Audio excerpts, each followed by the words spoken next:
What up, YouTube? Today we're doing something different. We're not going to be gaming.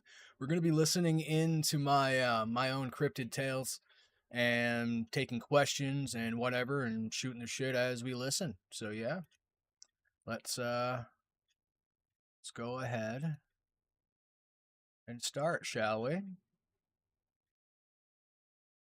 Start.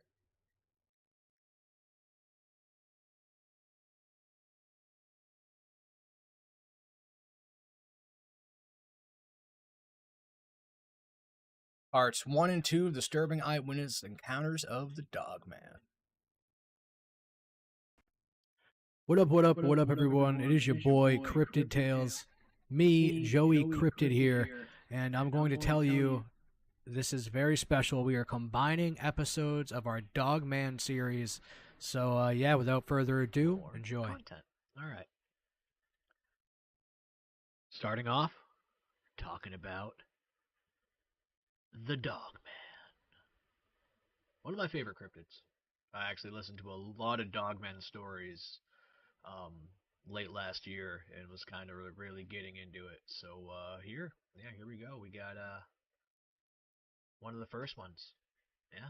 All right.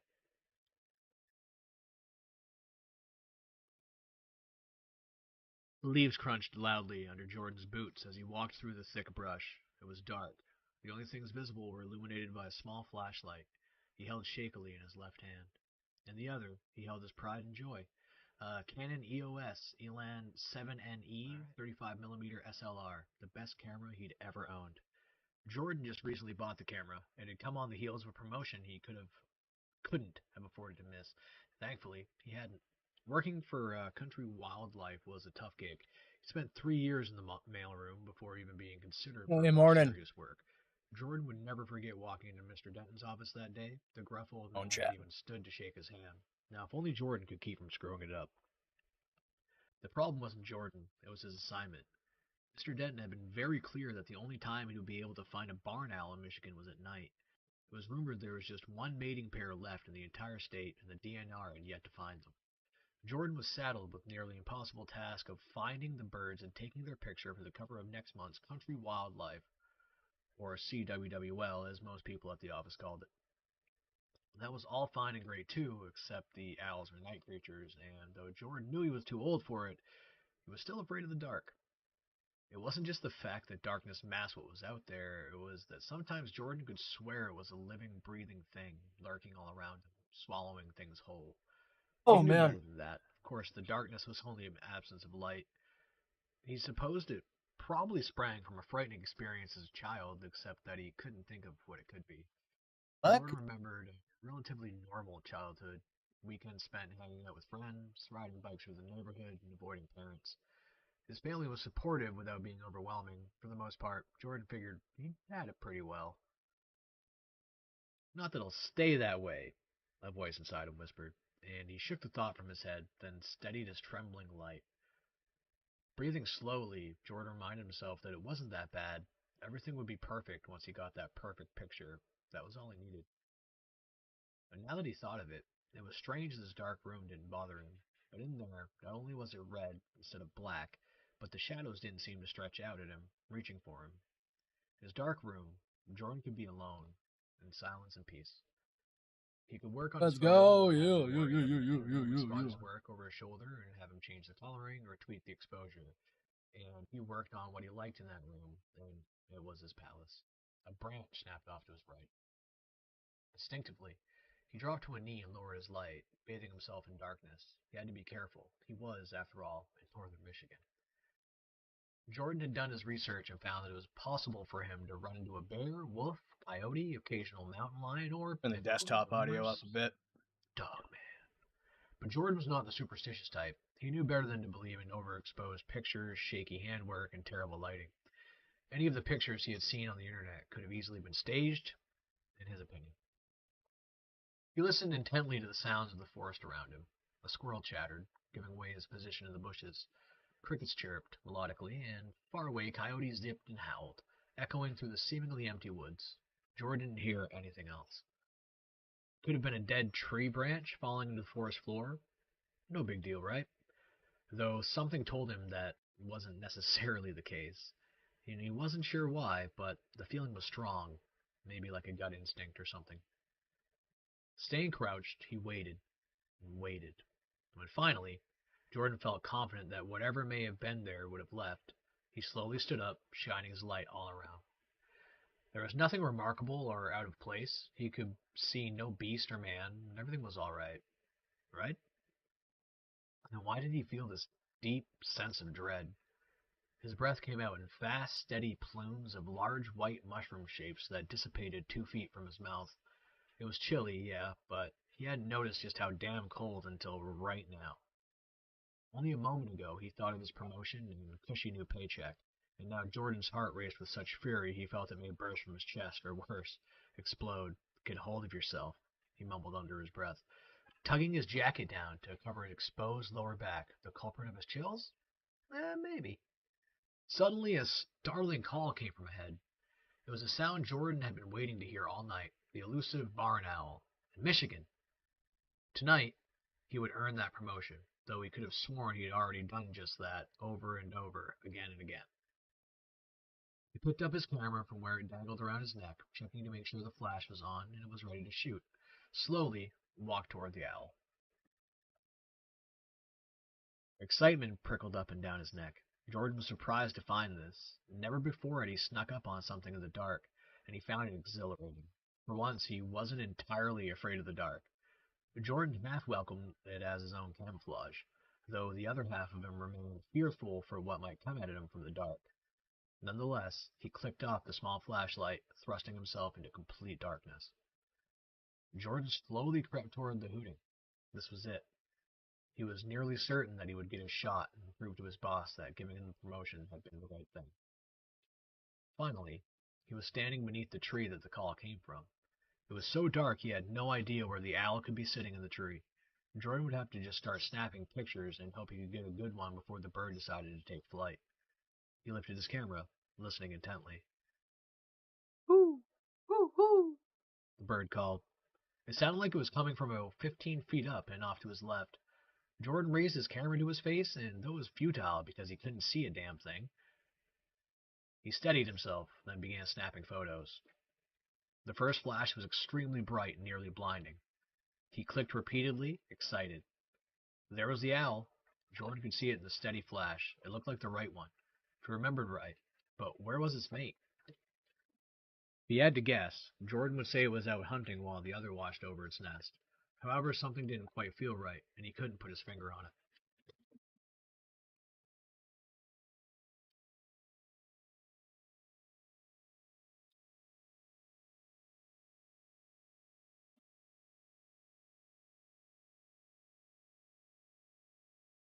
Jordan wasn't privy to this information. He stood perfectly still, half not wanting to scare a subject away, and half afraid that there was really something out there. Jordan's lungs screamed for air, and he realized that he'd been holding his Hey, breath what in up, his Kiro mouth for days. Minecraft? What up, Aura Suddenly, YouTube? he drew a breath What through up, his Chris nose, still McIntyre? not wanting to draw attention to himself. Remember, you guys just getting in here. Hit that He like and thought he wanted subscribe. more We air, do but he denied it, knowing stories that if he like missed this. getting that I'm going to perfect be back picture, to be it could the doing end of his weekly career. That was cryptid not stories. something Jordan was willing to live with. And we are The going to be shuffling of the leaves came streaming from Jordan's daily, right. I believe, too. Something was getting close to him. Keeping his breath low, he turned slowly, not wanting to alert whatever was How you guys out there in doing? his presence. Happy Monday. Happy Monday. Footsteps became discernible as the sound neared. Only 2 footsteps at a time, though. You can hear Suddenly, you can hear Jordan me was talking, afraid, right? That's confused, like not and now, but like anxiously excited podcast. You all can hear at me the telling same the time. story, right? He could no longer control his breath. It came in quick, rapid All that puffs. matters. Was there something out here? There had to be. Animals don't walk on 2 feet. But who could it be? Jordan's fearful mind flashed back to a movie he'd seen about cannibalistic mutant people who lived deep in the forest. Wrong turn. But that was unlikely, and he knew it. Maybe it was a hunter in search of an animal that got away. Who hunted at night, though? Weren't you only supposed to do during the day? Or worst of all, could it be that Mr. Denton hadn't really had the faith in Jordan that he claimed, and the gruff old man had sent another Aura photographer to YouTube capture an image of the 9840. elusive Chris birds? McIntyre. Appreciate His y'all. mind wanders. I need to be paying goes attention to the overload portrait too, despair. guys. Anger bubbled up after that. And if Mr. Denton did not believe in his abilities, then why would he have given Jordan the promotion? That old coot don't know anything about photography. But Jordan could swear that Mr. Denton thought photographers had one of the easiest jobs in the world. He had no idea how hard it was to get that perfect shot. Everything had to be just right for a picture to work, from lighting to positioning, exposure, and beyond. There was so much that went into it. Cool it, Jordan, he told himself. Trying to control his anger, he took a deep, slow breath. So as far as he knew, everything was fine. Sure, there was someone else here, but it was unlikely the person was here to upend his career or eat him alive.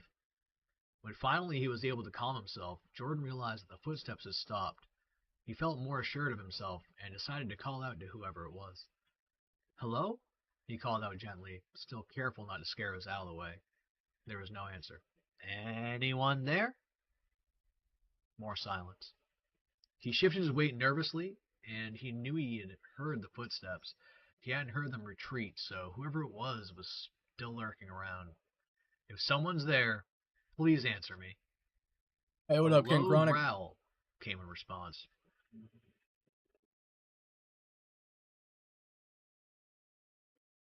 Fear leapt in Jordan's Fuckers in belly. the chat this morning. It sounded like That's what a we like to dog see. or a It's what we bear like to see. or a wolf. Look at or my a baldingness. coyote. Look at how Jordan thin my couldn't be hair is sure up what top. it was. Look His how heart thin my pounded in his shit is, chest, guys. blood roared in his ears.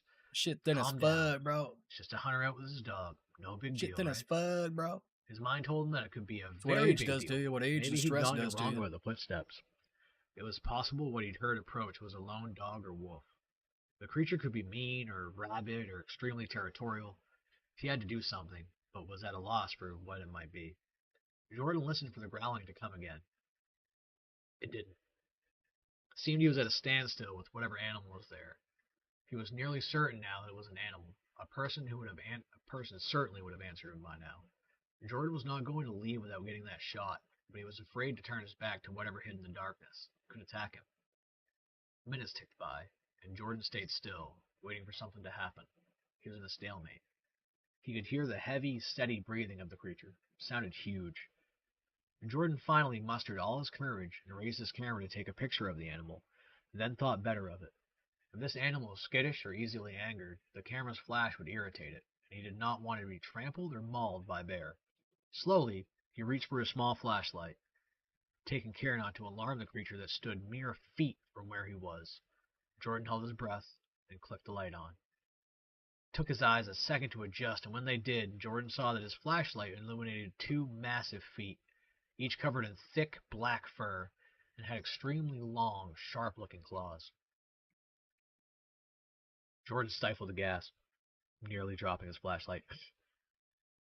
Very slowly, he directed the light upward.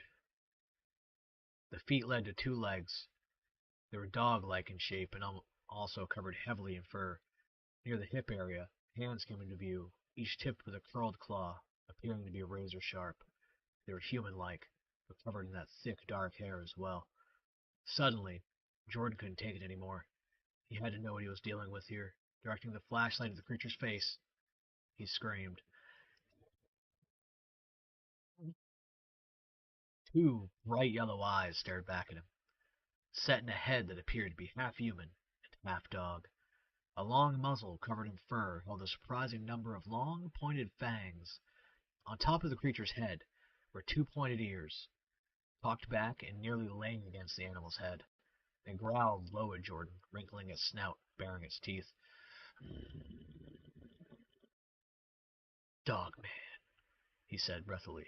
It wasn't possible, was it? Were the rumors really true? Somewhere above him, the subject of his photos took flight, fleeing into the sky. Jordan dropped his flashlight, stepping back. The light bounced and rolled, landing at the foot of a nearby tree. It illuminated low brush and dead leaves, and Jordan found himself trembling, trying to peer through the darkness. He didn't know where the beast was. The growl still rumbled in his chest, but Jordan found it nearly impossible to pinpoint where it was. As he took another step backwards, the toe of his shoe caught on something, sending him teetering, flailing his arms as he fell to the dry, crunchy leaves on the forest floor. He scrambled again, then stood, turning in circles, trying to decipher where the dog creature was. Jordan had lost his sense of direction, and couldn't even see where his flashlight was. Everything around him was the same stagnant and unyielding darkness. His breathing was rapid, ragged with fear. Jordan's heart pounded in his chest, sending blood roaring through his ears, making it impossible to hear anything. The growling turned to an angry bark, and suddenly Jordan lost control of his bladder. Warmth rushed down his thighs, soaking his pants and boxers, dripping onto his shoes. Jordan turned to run and tripped again. He found himself sprawled out on the leaves once again, in his own pee. Suddenly, We he got felt that 5 the likes creature was on the top of him, stream. Let's go. as he heard heavy footsteps bearing to his right.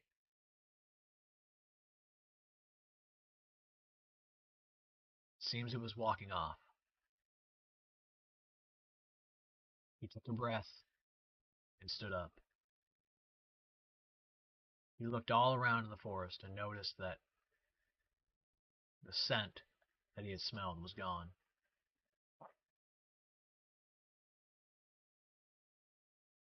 He kept going and kept following the trail. And we're just Finally, sciencing to see how this does, chat. We've already had more he people went back in the chat. and got to his camp, packed up, and left. When he edited those photos, he got his promotion. 5 you and he beautiful got creatures in the photos of chat owl already. that he needed. Not even He 10 also minutes. got Yeah, some we're photos 15 of minutes something in. that he cannot explain to this day. Digging it. Digging it, guys. The Dog Man.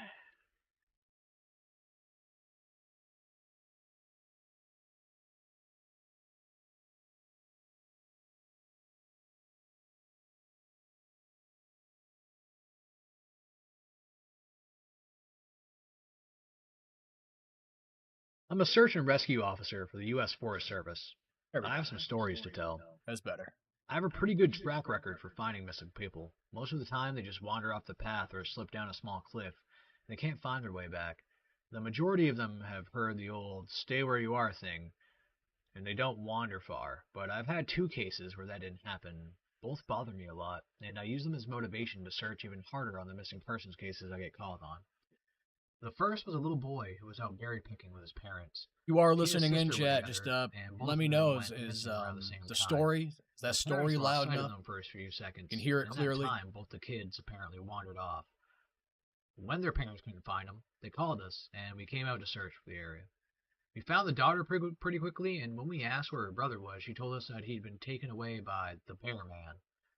She said he gave her berries and told her to stay quiet, that he wanted to play with her brother for a while.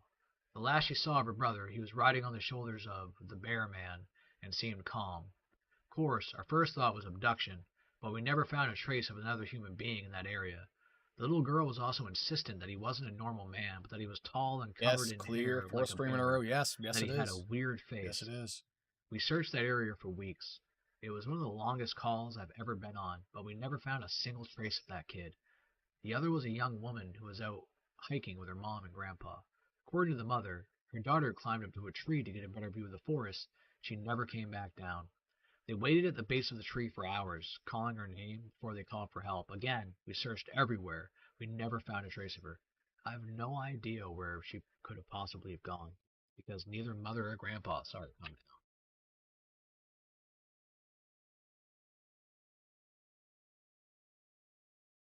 I was teamed up with another SAR officer because we'd received reports of bears in the area.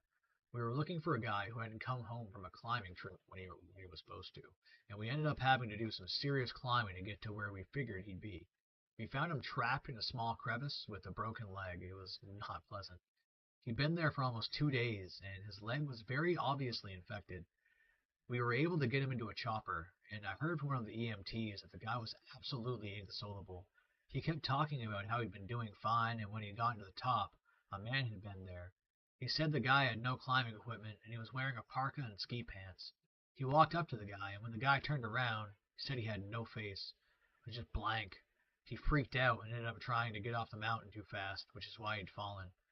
He said he could hear the guy all night, climbing down the mountain and letting out these horrible muffled screams. That story bothered the hell out of me. Glad I wasn't there to hear it. Yay! One of the Yay, scariest Khalil. things I've ever Appreciate you had being happen here. to me involved the search for a young woman who'd gotten separated from her hiking group. We were out late at night because the dogs had picked up her scent. When we found her, she was curled up under a large, rotted log. She was missing her shoes and pack, and she was clearly in shock. She didn't have any injuries, and we were able to get her to walk with us back to base ops. Along the way, she kept looking behind us and asking us why that big man with black eyes was following us. We couldn't see anyone, so we just wrote it off as some weird symptom of shock. But the closer we got to base, the more agitated this woman got. She kept asking me to tell him to stop making faces at her. At one point, she stopped and turned around and started yelling into the forest, saying that she wanted him to leave her alone. She wasn't going to go with him, she said, and she wouldn't give us to him. We finally got to keep her moving, but we started hearing these weird noises coming from all around us. It was almost like coughing, but more rhythmic and deeper. It was almost insect-like. I don't really know how else to describe it. When we were within sight of the base ops, the woman turns to me. Her eyes are about as wide as I can imagine a human could open them. She touches my shoulder and says, "He says to tell you to speed up. He doesn't like looking at the scar on your neck." I have a very small scar on the base of my neck, but it's mostly hidden under my collar, and I have no idea how this woman saw it. Right after she says it, I hear that weird coughing right in my ear, and I just about jumped out of my skin. I hustled her to ops, trying not to show how freaked out I was, but I have to say I was really happy when we left the area that night.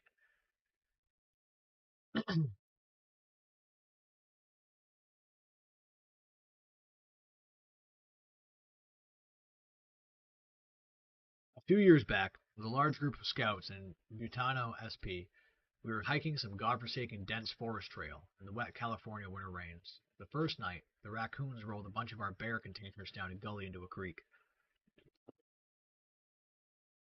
We were able to find them. The second day, we encountered a road and a checkpoint. The guard booth was abandoned. There were no signs, but we concluded that it was an abandoned prison. We adults would have gone in there, but we didn't want to endanger the kids, so we hiked on. Later that night, right around 1 a.m., I was awakened by the sound of a gunfire. It was about 100+ yards away, and it was not pistols. It was some very loud, sharp poppy guns. Different guns. It started off slow, and then after a dozen or so, a pause. Then more. Then it was steady for maybe 100+ or more from several different guns. Then when the other gun stopped, the loudest one kept firing, and it wasn't full auto, but a lot of rapid-fired shots. Never got the count of the magazine between reloads, but this went on for about 20 minutes in total, then just stopped. I got out of my sleeping bag, out of my tent, hiked about 30 yards through the brush to the other campsite in the dark without my light on. Didn't want anyone else to see me. I got to the campsite, and the kids were all still asleep, but the other adults had heard it. I had no idea what it was. Maybe pot farmers and a gunfight with intruders? Next morning, it was a topic of conversation, but most of the kids had actually slept through it. After we left and got home, I talked to the ranger, and they said that sometimes people break into the prison and use the old gun range. My other story was camping in Big Sur, Silver Peak. I was alone, but only about 5 miles from the road. I had just finished dinner and laid down to sleep. After a few minutes, I heard kind of a crunch, crunch, crunch, crunch sound that was like footsteps outside. I moved my head to try to figure out what direction they were coming from, and they stopped. Put my head back down, and a few minutes later they started again. Crunch, crunch, crunch. Again. Lifted my head to see what direction they were coming from, or whether it was close. Nothing. This cycle repeated a couple of times until I decided to turn over and open my tent flap to get a look around outside with a flashlight. I was expecting to see a person out there walking around in the dark, but I saw absolutely nothing. Heard nothing. Zipped up, put my head back down, tried to go back to sleep again. More crunch, crunch, crunch. And again, I lifted my head, stopped, tried to readjust, looked outside, I couldn't find the source. It certainly wasn't my heart, because that was thumping like mad. This kept me awake for hours that evening. I was terrified that there was something or someone out there who heard my move my head and stopped walking, only to continue. I thought I had fallen back asleep. Maybe past midnight, but eventually I fell asleep. Next morning, had breakfast, broke camp, and as I set up my tent, I noticed that my head was over a gopher hole.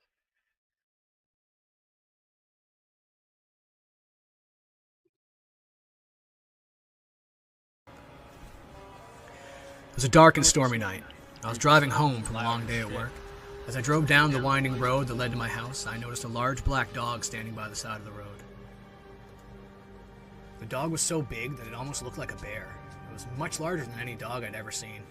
It looked like it was just there, watching me as I drove closer. I shuddered and tried to shake off the feeling of unease that had settled over me. I knew that black dogs were often associated with bad luck, and that seeing one was like an omen of death or something. Or maybe that was black cats. And it creeped me out the way it was watching me, but I tried to tell myself that it was just my imagination as I closed a small gap between us. I slowed the car down to a crawl as I was getting closer and driving past the animal. This large black dog was like no other animal I'd ever seen before. Its fur was a deep, glossy black that seemed to absorb all light around it, making it blend into the shadows. But its eyes, they glowed with an intense light that pierced through the darkness, illuminating its surroundings with an otherworldly glow. As it was standing there, I could see that its limbs were long and thin, almost skeletal. Its paws were gnarled and twisted, each toe ending in a sharp, curved claw that looked like they could easily dig deep into the earth. Its teeth were long and pointed, gleaming in the faint light, and they looked sharp enough to slice through flesh like a hot knife through butter. I crept past the creature and continued down the winding path. I glanced back at the road behind me and saw that the dog was following me, except now it was standing on its hind legs, towering over the car like a dark, shadowy figure. I felt a chill run down my spine. The back window of the driver's side of my car was stuck halfway down, and the smell of this creature came wafting in. It was putrid and overpowering, a combination of rotting flesh and something else that I couldn't quite identify. It was as if the dog had crawled out of some dark, damp cave deep in the earth and brought with it the stench of death and decay. The smell clung to my nose like a heavy, damp fog, but it was beginning to dissipate, so I thought maybe it's letting up. I held my breath and kept my eyes fixated on the road in front of me. 2 more lefts, and I would be home. I didn't have the nerve this time to check and see if this thing was still there, so I just hit the gas. As I pulled into my driveway, that's when I decided to check the rearview mirror, and to my horror, there it was. I grabbed the keys out of the ignition, threw the car door open, and ran inside as fast as I could, locking the door behind me. But the feeling of unease didn't go away. I could hear the dog outside, scratching at the door and growling softly. I tried to ignore it, but the scratching grew louder and more insistent. My heart was racing, and suddenly the noises stopped. I looked through the peephole and couldn't see anything there. I grabbed a flashlight and cautiously opened the door. The dog was standing on his hind legs, just outside on the front porch, staring at me with his piercing, glowing eyes. It didn't move or make a sound, but I could sense that it was waiting for me to do something. So I tried to shine the flashlight in its eyes, hoping to scare it away, but the dog just stared, unflinching. I could see more clearly now that it was not a dog. It was something else entirely. Suddenly, it lunged at me, its jaws gaping wide. I screamed and stumbled backwards, trying to get away from it, but it was too fast. And it caught my door. For what felt like hours, I was chased. Really enjoy doing this stuff, creature. guys. It could have got me at any moment. If I can It make chose it let to me where live so long as where it we could listen keep to it tormenting live, me. I could get hear it more eyes snarling and onto it, let me growling know. behind me, always just a few more steps eyes away. and ears. I knew that if it caught me, I'd be torn apart. We already got it. By sharp One teeth. subscriber today already, so I that's could hear the sound of his breathing, deep and ragged, like the gasp of a dying animal. It was as if the creature was in constant pain, its very existence a torment that could never escape. In the end, I know the only reason I got away is because it let me escape. But I've never forgotten the way it looked, or the foul, putrid smell. I have a feeling that the creature was not of this world, that it had come from some dark, ancient place that humans were not meant to explore. And I can't help but think it will always be out there, lurking in the shadows, waiting for its next victim to come along. Seriously though, Above Index is the only place in the world that I've felt that fear of imminent death from an unknown predator. I've been all over the place, in lots of hostile situations, and never have felt something like this before or since. But it gets better first. Some background. To get to Index, you have to turn off the highway and cross a river which separates the town from the surrounding hills. In crossing the bridge, you get this creepy feeling that the bridge is the only way in or out, and that the river is protecting the town from something else. The town itself is a nice little place under the shadow of Mount Index, which veritably looms over the town. There is an old wood frame hotel from the 1890s, a church, and some other architectural relics of the long-gone North Cascades gold rush. Index isn't a tourist spot, and is far enough off the highway that it doesn't get any drive-by business. People do live there, and they tend to look warily through their blinds at any vehicle they don't recognize. That's Index. We don't take the turn over the bridge into town. The road continues along the river. This is the Index Galena Road. There are cabins and old mobile homes and hunting shacks along the riverside of the road. You can go a little further, and there's a Forest Service road to the right. This is Forest Road 6310, or something like that. It climbs up towards Gun Peak over a series of switchbacks. At the end of the road, there's an old clear cut with a beautiful view of the surrounding mountains. My wife and I already posted the wife's pics, go find them, went up there in the early fall once to picnic with a friend who wanted to get his new XJ Cherokee Laredo up into the mountains to try out his new tires. He was flush with cash at the time and volunteered with several search and rescue groups. Because of this, he had a wheelin' full-width light bar with amber strobes mounted on the XJ. This is important later in the story. We got up to the clearing in the early afternoon, broke out the food, and enjoyed the setting. We did a little plinking, that kind of thing. We had one Glock 17 and SP-101 and 38 special between the three of us. It was a bit cool. We gained a pretty fair amount of elevation getting there, and we knew the temperature was going to drop as soon as the shadows deepened. It darkened even more quickly than we expected, and we began to pack everything up. About then, we heard the first howl. It was a distant wolf, but there weren't supposed to be any wolves up here yet. This was in the early 90s, and they had not yet been reintroduced to the area. That was cool, we thought, and I suddenly got a chill down my back. I wheeled around to look at the nearby tree line. Although the clear cut was still in dusky light, it was now pitch black in the trees. It hit me right about now, that primal fear. "We have to go," I said. Our friend looked at me and said something like, "You're afraid of a stupid wolf?" And then another howl on the tree line, not more than 20 yards away.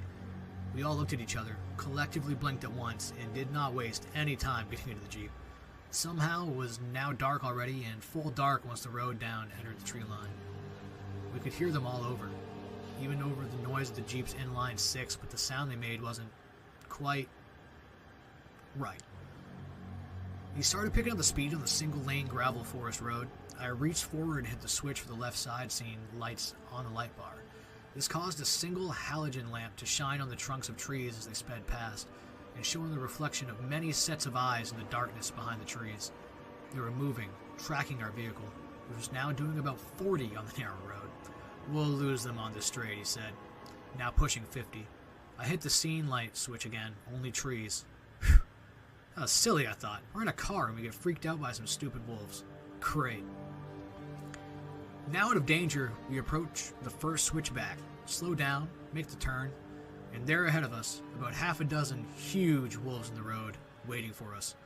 They had gone straight down the hill to cut us off the switchback. Then they were gone. What the hell? Now we're all freaked out. Now tearing down the road, sending gravel flying, approaching the next switchback. I left both sides seeing lights on at this point, but they all illuminated where the trunks were off the trees on the side of the road. I turned them off. We make the turn, nothing. No wolves. Suddenly, I had an idea. I switched on the strobes. Frozen disco stop motion of the strobes on both sides of the Jeep. The wolves, except they were all standing on 2 feet. Like men. They bound in off the frozen staccato stop motion, back down the grade, presumably to meet us on the next switchback, and then... I don't remember anything else. We were back on Highway 2 heading towards Gold Bar. I turned off the strobes. Stay away from Index after dark.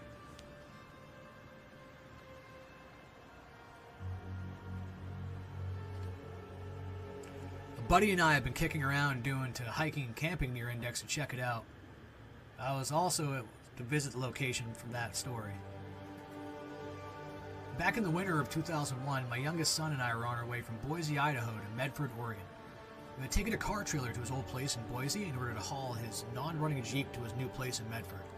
We hit an area of heavy snow in the southern Cascades around 2 a.m. It took 45 minutes or so to get down the mountain. We had, of course, been drinking coffee to stay alert. About 25 miles west of the pass, it became obvious the last few quarts of coffee had to be drained. We stopped at a wide spot in the road near a summer tourist haunt, deserted in winter. There's a gas station and ice cream joint on the west side of the road, closed this time of year, of course, and no town or settlement within 30 miles.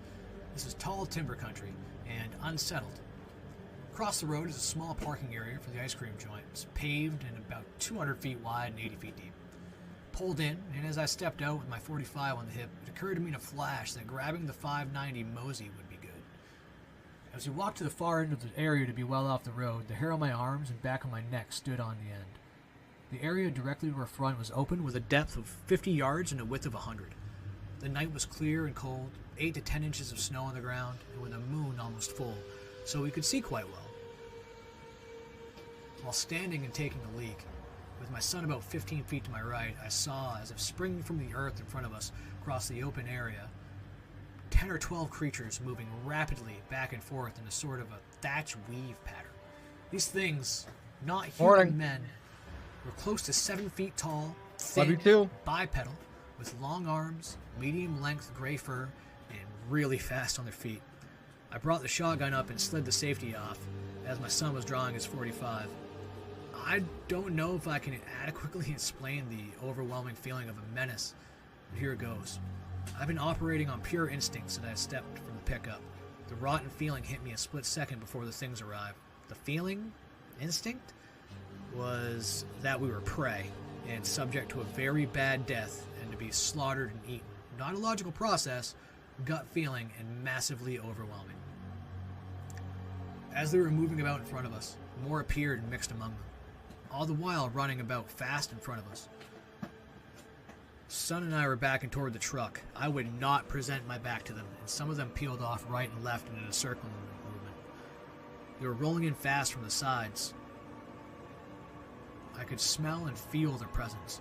We got to the truck loaded on adrenaline, ready to kill, as we both knew we were in grave danger. We piled into the truck, locked our doors. I had keys out and ready. As my butt neared the seat, I had the engine lit and trans in gear and gas pedal mashed in one motion. Adrenaline is great stuff. As we fled, something very close by let out a ululating scream of rage and pain. I believe one or more of the group had gotten really close to us in their pursuit, and I ran over the foot of one of them. Yeah, they were that close. We rolled onto the highway, and I told my son to watch the bed of the pickup as well. It's pretty much retold the above tale. We hauled ass for at least 20 miles before the feeling of grave danger started to abate. The feeling that nailed both of us, as we discussed soon afterward, was the one of being prey, and soon to be slaughtered and eaten. I'm not easily led, and neither believe or disbelieve anything. That was from shock. And I'm never, ever going to go near the Index Mountains. Ever again.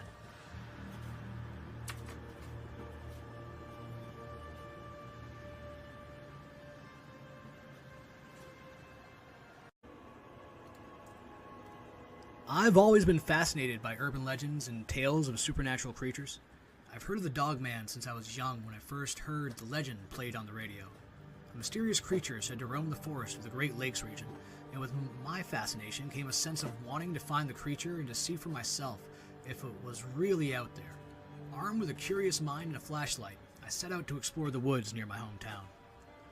It was an overcast night, with only the dim glow of the stars to guide my path. As I ventured deeper into the forest, I couldn't shake off the feeling that I was being watched.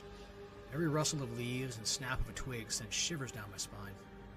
I pressed on, my curiosity overpowering my unease.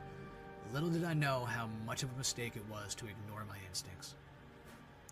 After what felt like hours of wandering, I stumbled forward. Eerie silence blanketed the forest as if a switch was flipped, and all the sound in the world disappeared. Something drew me toward it, an invisible force urging me to step closer. That's when I surveyed my surroundings in detail and saw it. A pair of glowing amber eyes staring back at me from the shadows.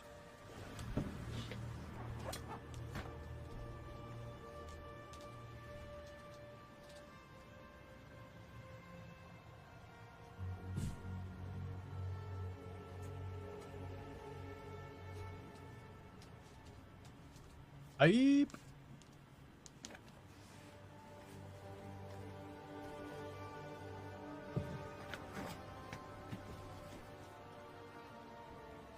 My heart skipped a beat as the creature revealed itself. A massive canine-like figure standing upright on two legs. Its fur was matted and dark, and its eyes glowed with an otherworldly light. It was a dogman. It had fixed its gaze upon me.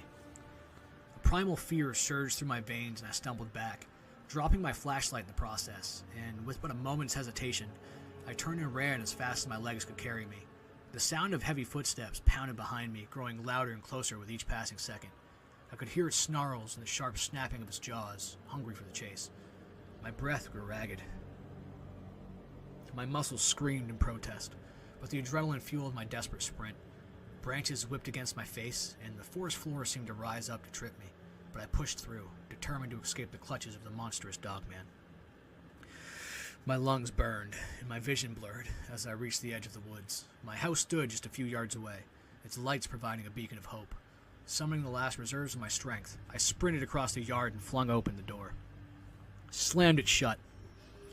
Panting heavily as I leaned against it, my heart racing in my chest, I felt a mixture of relief and terror as I looked through the window and saw the dogman standing at the edge of the clearing, its gaze fixed upon me. Its mouth curled into a wicked snarl, revealing sharp, glistening teeth, and what looked like a cruel and deranged smile. For a moment, we locked eyes, a battle of wills between human and beast. I knew that I escaped, but the encounter left an indelible mark on my soul. The dogman had shown me the darkness lurking just beyond the realm of our understanding. It was a sight I would never forget. To this day, I'm plagued by the memory of that night. The image of the dogman's glowing eyes and sinister grin haunts my dreams, a constant reminder of the terrors that exist in the shadows. I warn anyone who dares to venture into the Michigan wilderness, beware the dogman's domain. It may be an urban legend to some, but for those who have encountered its malevolence, it's all too real.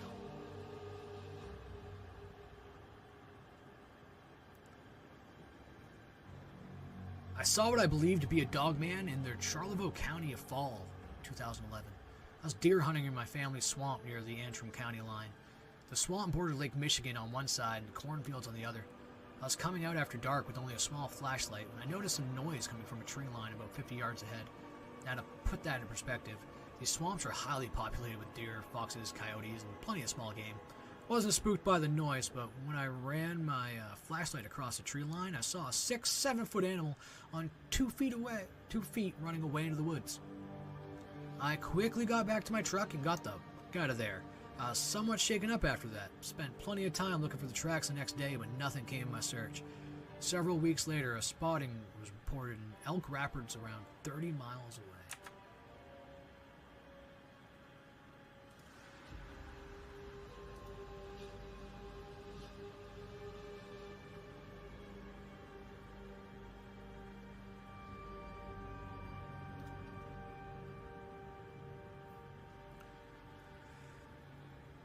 My friend and I are still trying to process exactly what we saw the other day.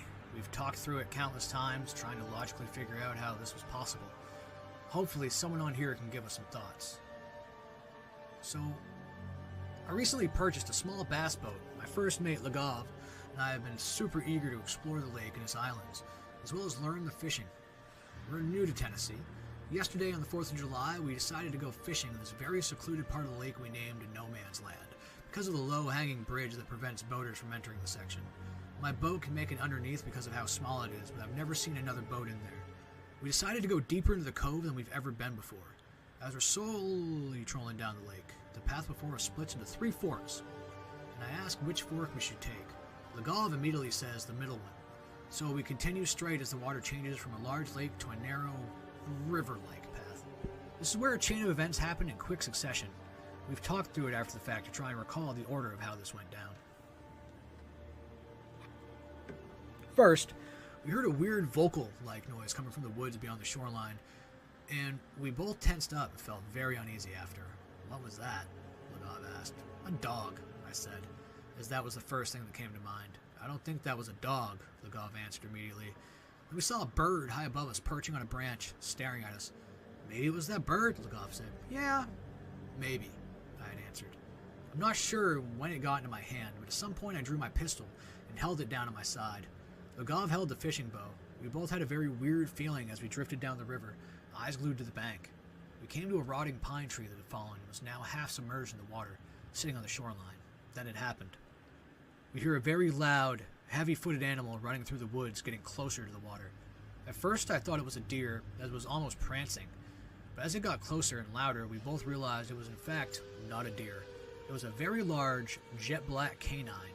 My brain thought, it must be a coyote. This was much bigger, like a huge German shepherd. It was fast, like a black shadow, leaping through the trees and quickly approaching the bank that we're floating across from. Didn't seem to have any texture and details, though, and almost like it was flat and blurry. We couldn't see fur or its face and eyes, just the outline of its body and tall, wolf-like ears. But it was obviously the body of a canine. Adrenaline started rushing through us, and my brain raced thinking we were about to have to defend ourselves. It almost looked as if it were charging at us, but it was zigzagging and dodging through the trees toward the exact portion of shoreline we were floating past. We were scared, but the 15 feet of water between our boat and the shoreline gave us a little bit of confidence. It would have to swim out to us, and I didn't see that as likely. It continued its leaping through the woods and quickly reached our portion of the shoreline. In one majestic, fluid motion, it leaped off the shore and dove into the water right under the half-submerged pine tree in front of us. Stomp, stomp, stomp, splash. That was it. We held our breath as we waited to hear it swim or move towards us. Small ripples reached our boat from the splash. After the fact, Lagov swears a splash should have been much bigger for a creature that size. Watch for it to come back up, I whispered. I'd never heard of canines being able to submerge themselves underwater, but here it was happening right in front of our eyes. We waited. Nothing. Silence. Just a subtle sound of the ripples it made slowly dissipating. We waited about 20 more seconds and still nothing. It was almost as if the entire forest had shut off. Silence. Our eyes were glued to the fallen pine tree it dove under. Maybe it's just standing in the water under the tree.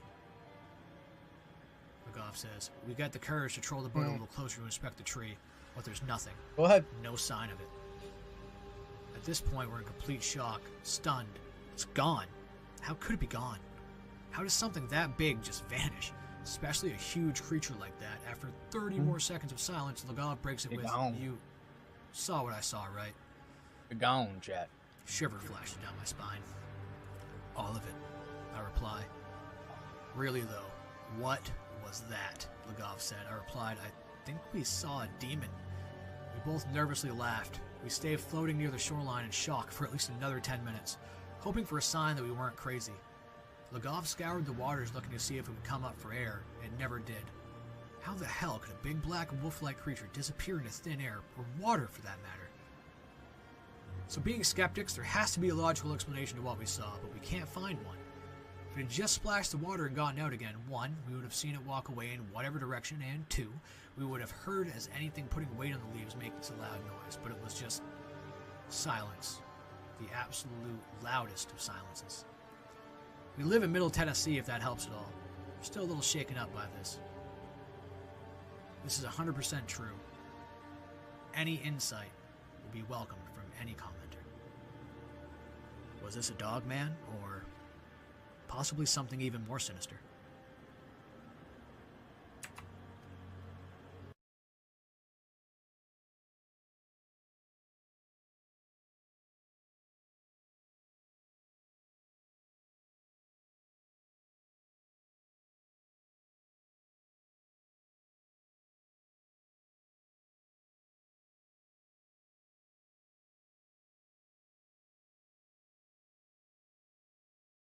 That was all of that one. All right. Back here. You'll find 3 and 4 now. For parts 3 and 4. So that was parts 1 and 2 of the Dogman series. This is parts 3 and 4. Compulsion to turn into wolves, either through being bitten by a werewolf or through a satanic pact. The term werewolf comes from the Old English werewolf, a compound noun of were, which means man, and wolf, But the other term, lycanthropy, is much older. The lycanthropy, ancient Greek lykos, wolf, and thropos, man, is a reference to King Lycaon, the earliest recorded Western werewolf who, according to Ovid writings c.8 AD, was transformed into a wolf by Zeus after the monarch failed to recognize and worship him. Werewolves have obvious symbolic overtones. Man and wolf have long been enemies, and culture has typically seen the two as opposites. The essentially good and rational man and the inherently evil and irrational wolf. To call someone a wolf was rarely a compliment, warriors accepted. In Anglo-Saxon law, outlaws were known as wolfhead, a reference to an earlier custom of tying a wolf's head around anyone whose life was forfeit. Beyond allegory, however, history also furnishes us with supposedly genuine tales of werewolves who were discovered, tried, and usually executed. And we're going to dump right into that. The Ghanaian werewolves. The Ghanaian werewolves were a family who, in the late 16th century, were accused and executed for being werewolves. In 1598, a young girl and her brother were attacked by a wolf. Benoit Bedell, aged about 15, had climbed a tree to pluck some fruit and, while aloft, saw a wolf dart from some bushes and seize his sister. Leaping down to protect her, Benoit drew his knife. The wolf rushed at him and drove the knife into his neck with a savage blow of the paw. Fortunately, a crowd had heard the commotion and chased the wolf away. The girl had died at the scene, and Benoit was taken back to his father's cabin, where he died of his injuries a few days later. Before he died, Benoit claimed that the wolf that attacked him had hands, like a man covered with hair. The wolf had been maimed by the crowd, and so suspicion fell upon one Perronier Gandian, who exhibited a wound in precisely the same place as the wolf had been injured. Unfortunately for her, one of the crowd that injured the wolf was none other than Henry Boguet, a notoriously merciless witch hunter. Boguet arranged a mob and executed Perroniet shortly thereafter. However, as he later revealed in his Discours de Sorciers, there were rumors that the whole family practiced black magic, and so Boguet had them all arrested. Perroniet's daughter, Antoinette, swiftly confessed to witchcraft, but her brother Pierre and his son George were not so forthcoming. Placed under observation, Boguet recounts how he saw them walk around on all fours, barking and howling, and covered in mysterious scratches. Boguet questioned them while they were behaving like this, and they confessed to witchcraft. The Perroniet family were burned at the stake. Boguet boasted of having tried and executed 600 werewolves in his career, which was according to Voltaire, and his writings are full of lycanthropic examples. Another notable case was that of Claudia Gaillard, later dubbed the Werewolf of Burgundy. Claudia was walking through the woods with Jean Perrin, grumbling about receiving so few alms when she darted into the bushes, and a wolf emerged.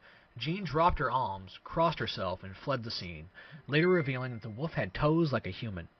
When Claudia advised Jean that the wolf would not have harmed her, she was tried and executed.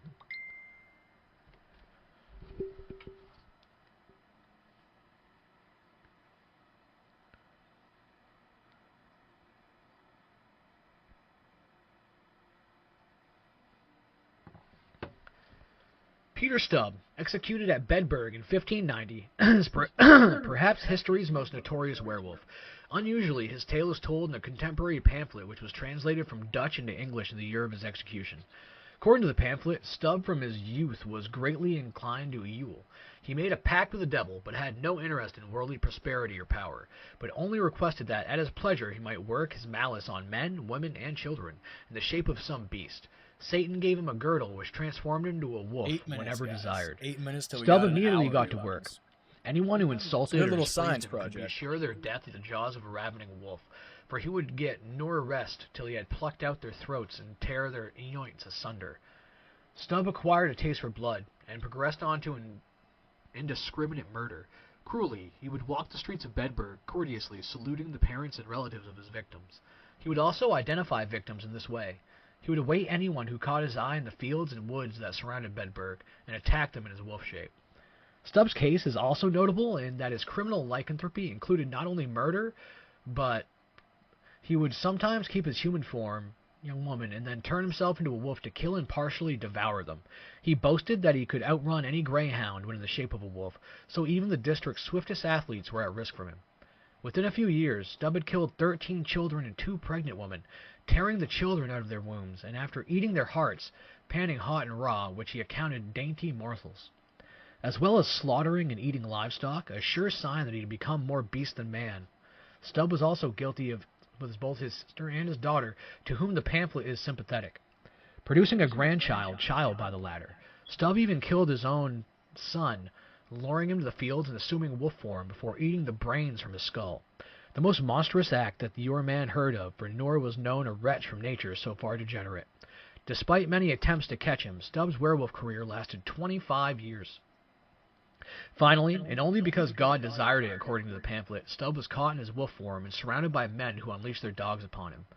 Realizing he could not escape, Stubb resumed his human form, but was witnessed transforming by the awestruck huntsman who recognized the polite man about town they all knew. Stubb was put on the torture rack in Bedburg and confessed to the above before being tortured. Red-hot pincers tore off 10 pieces of Stubb's flesh on the wheel, and his limbs were broken before he was beheaded and his remains burned to ashes. Kind of a brutal way to go, wow. Jacques Roulet, Jacques Roulet was convicted of lycanthropy in Angers, western France in 1598. One day, an archer of the Provost Company and some peasants happened upon the nude and hideously mutilated body of a 15-year-old boy. The blood-soaked limbs were seen still to be palpitating, and so it was deduced that this was a fresh kill. As the men approached further, two wolves were startled and seen to bound away into nearby bushes. Since they were armed and numerous, the group decided to give chase through the thick undergrowth. Nevertheless, they were not prepared for what happened next. A tall and gaunt figure of a man, with long, straggly hair and a great beard, half dressed in torn rags, strode forth to meet them. His hands were bloody, and beneath his fingernails were lumps of human gore. So revolting a sight was the man that the group could scarcely muster the courage to seize and bind him. But they eventually succeeded in dragging him to the local town, where he was presented before the magistrate. It transpired that the man was Jacques Roulet, a vagabond who traveled begging from town to town with his brother Jean and cousin Julien. Jacques confessed to Maitre Pierre Hérault, examining him, that he was devoted to the devil at a young age by his parents. They'd given him a special unguent that allowed him to transform into a wolf with a prodigious appetite for human flesh. Of the incident recounted above, Jacques revealed that the two wolves seen feeding on the carcass were his relatives, Jean and Julien. He confessed to having killed and devoured children in the company of his brother and cousin, across the areas in which he was accustomed to travel. He also confessed to attending witches' sabbats. Jacques gave precise dates and times for his crimes, which were found to tally exactly with records of missing children and those supposed to have been killed by actual wolves. Unsurprisingly, Jacques received the death penalty for werewolfism, cannibalism, and murder, though his accused parents were found to be of good character and released. However, this tale then took an unexpected turn. Jacques appealed against his conviction to the Parliament of Paris, protesting that his confession had been given under duress. The Parliament decided that he was insane and instead sentenced him to 2 years in a mental institution.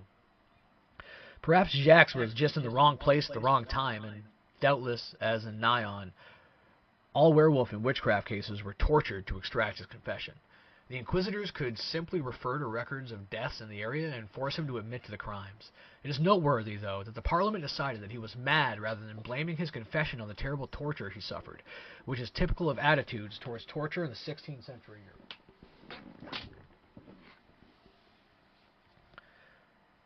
It has even been speculated that mysterious unguent was a hallucinogen, leading to a series of wild delusions. Gilles Garnier. Gilles Garnier, the Hermit of Dole, was convicted of lycanthropy and executed at Dole, eastern France in 1573.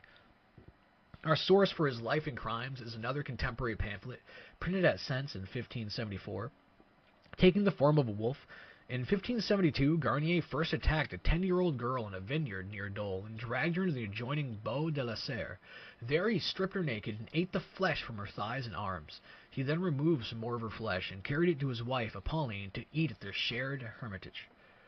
Soon after, he attacked another young girl in more or less the same place. This time he killed her and wounded her in over 5 places, but was chased off by 3 men before he could start his meal. A week later, he again attacked, this time, a boy in another vineyard, whom he partially consumed before tearing off a leg for later.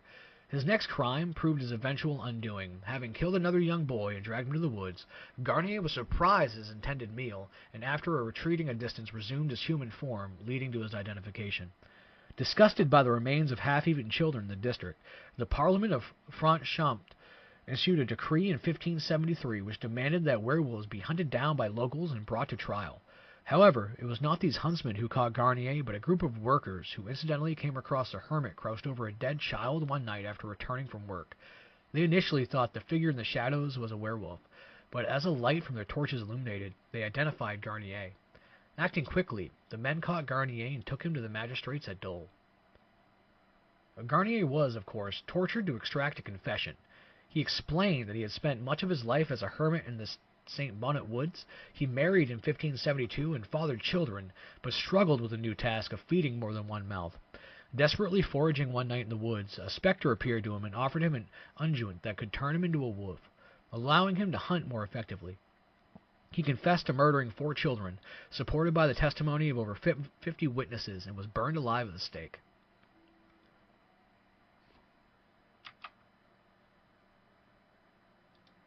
The Werewolves of Poligny. This is another case from Franche-Comté, a real hub of werewolf activity in the 16th century.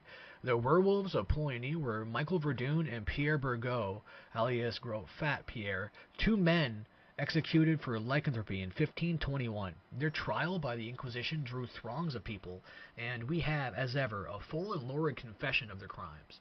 Burgot said that one night in 1502 he was struggling to herd his flock of sheep during a thunderstorm when the three riders dressed in black approached. Burgot told him that he was fearful that his sheep would be taken by predators. One of the riders said that if Burgot would acknowledge him as his lord and master, none of the sheep would be lost. This he did, renouncing God and kissing the rider's corpse cold hand. Years later, he was weary of his pact, but was summoned to a sabbat in the woods by Michael Verdun, who bade Burgot strip naked and be anointed with an unguent that turned him into a lightning-fast wolf. Verdun had the same ability to shapeshift, and the two werewolves together waged a campaign of bloody violence against unwary travelers and children in the district. Between them, they first seized a boy of 7, tearing him to pieces before the alarm was raised. They also ate a little girl whole, save only an arm, and killed an agricultural workers indiscriminately. Burgot also confessed to tearing out a 9-year-old boy's throat with his teeth. Their chief motivation in procuring only free-range meat was a taste of warm blood, which they would lap up like a kitten with a saucer of milk. Shockingly, they also confessed to bestiality. Burgot and Verdun would seek out she-wolves, and stated that they preferred fornicating with the beast than human women. Hey guys, They were fine. he's going to do an hour of that today, and we will be back tomorrow. So yeah, I appreciate everyone who actually stopped through. Aura YouTube, Krill Minecraft, Chris McIntyre, King Chronic, JKPYT. Yeah, appreciate y'all. We'll be back tomorrow. I don't know if we're going to be doing this, but if anything, we're probably going to be playing Arc Raiders. So yeah, appreciate